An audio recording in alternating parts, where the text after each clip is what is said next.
आज गूगल पे ऐसे ही इंफॉर्मेशन चेक कर रही थी कि कौन लोग हैं जो सबसे ज़्यादा टैक्स पे करते हैं इंडिया में।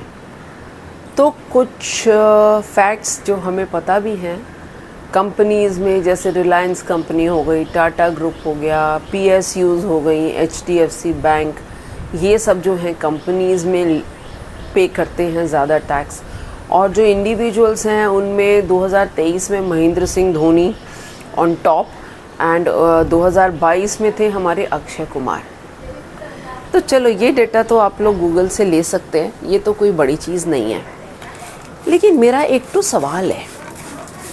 सवाल है कि जब इंसान के पास पैसा है, जब वो कमा रहा है, तो वो टैक्स पे कर रहा है सरकार को। लेकिन खुदा न खास्ता कभी ऐसी सिचुएशन आ जाती है जब उसका दिवालिया निकल गया, उसने सालों तक करोड़ों का टैक्स पे किया, लेकिन अब उसका दिवालिया निकल गया। क्या सरकार उसका जीवन यापन करने के लिए उसको कुछ पैसा देगी? कुछ सब्सिस्टेंस अलाउंस क्या वो देगी? ये क्वेश्चन दिमाग में आया। चलो ये बड़ी बड़ी कंपनीज़ तो जो हैं और बड़े बड़े लोग हैं, ये आजकल सबको स्मार्ट हो गए हैं, बैकअप्स रखने आ गए हैं।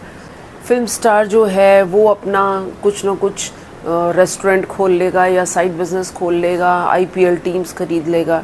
लेकिन एक आम इंसान, आपके और मेरे जैसे मिडिल क्लास लोग जो हैं, हम लोग भी सालों साल तक टैक्स पे करते रहते हैं।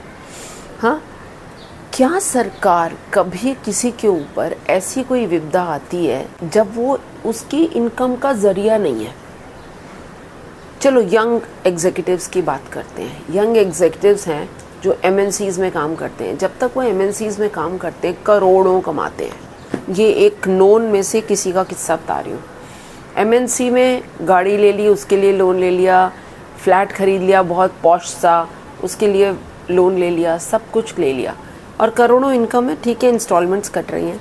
लेकिन जो ब्रेड अर्नर है, जो करोड़ों रुपए कमाता था और साथ में 20-30 लाख रुपए साल में टैक्स भी पे करता था या उससे भी ज़्यादा, अचानक उसकी दुर्घटना में मौत हो जाती है। मौत होने के बाद उसकी बीवी और बच्चे जो हैं वो उन कर्ज़ों के दायरे में ही दबे हुए हैं, कर्ज़े लिए हुए हैं, वो उतारने हैं उनको, लेकिन उनके पास कोई ज़रिया नहीं है। और ऐसी भी सिचुएशन आती है जब एक पब्लिक स्कूल, बहुत बढ़िया वाले पब्लिक स्कूल में पढ़ने वाले बच्चे और गाड़ियों में घूमने वाले बच्चे जो हैं वो अब साइकिल रिक्शा में बैठकर स्कूल जाते हैं और एक नॉर्मल गवर्नमेंट स्कूल में पढ़ने जा रहे हैं। ऐसा होता है? आप लोग बताइए। तो मेरा एक तो सवाल है अपने देश की सरकार से क्वेश्चन ये है कि जब इंसान की इनकम है तब तो आप उनसे पैसा लेते हो, और जब इंसान की इनकम नहीं है, उसी इंसान की अगर इनकम नहीं है तो उसको पैसा देते क्यों नहीं हो? अनएम्प्लॉयमेंट अलाउंस, सब्सिस्टेंस अलाउंस, ये सब क्यों नहीं देते हो? क्या ये उनका हक नहीं है? बहुत सी ऐसी कंट्रीज़ हैं जहाँ पर पर्सनल टैक्स है ही नहीं। हमारे देश में ऐसा नहीं है। भारत में जहाँ पर पर्सनल टैक्स नहीं है वहाँ आप उनसे कुछ ले नहीं रहे, राइट? जो भी चीज़ वो ख़रीद रहे हैं उसके ऊपर टैक्स पे कर रहे हैं। लेकिन यहाँ पर तो हम जो चीज़ ख़रीदते हैं उस पर भी टैक्स पे करते हैं, अपनी इनकम पर भी टैक्स पे करते हैं, और इनकम के बाद जो हम छोटा सा अमाउंट अपना कुछ बचा लेते हैं, FD में रख देते हैं या म्यूचुअल फंड में रख देते हैं, उसके ऊपर भी जो इंटरेस्ट आता है उस पर भी हम टैक्स पे करते हैं। और तो और जो पेंशन मिलती है इंसान को, पहले तो आधे से ज़्यादा कंपनीज़ में तो बेचारों को पेंशन मिलती ही नहीं। चलो सरकारी दफ्तर से रिटायर हुए या PSU से रिटायर हुए, पेंशन है, ठीक है, पेंशन मिल गई। तो पेंशन जो है वो उसने ज़िंदगी भर अपना एक तरीके से फ़ंड कटाया कि मेरे को जब रिटायरमेंट हो तो मेरे को पेंशन मिल जाए। अब आप उस पेंशन पे भी टैक्स काटते हो।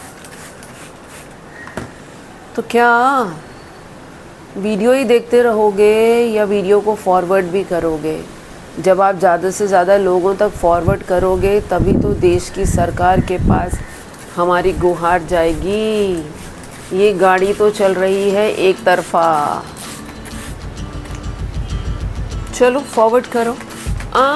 रुको रुको, वापस आओ। जाने से पहले सब्सक्राइब और थम्स अप दो ताकि मुझे तो पता चले कि आपको वीडियो पसंद आई है और आप उसको शेयर करने वाले हो। ठीक है, मधु जो दिल कहे पर मैं ऐसी बातें करती रहती हूँ।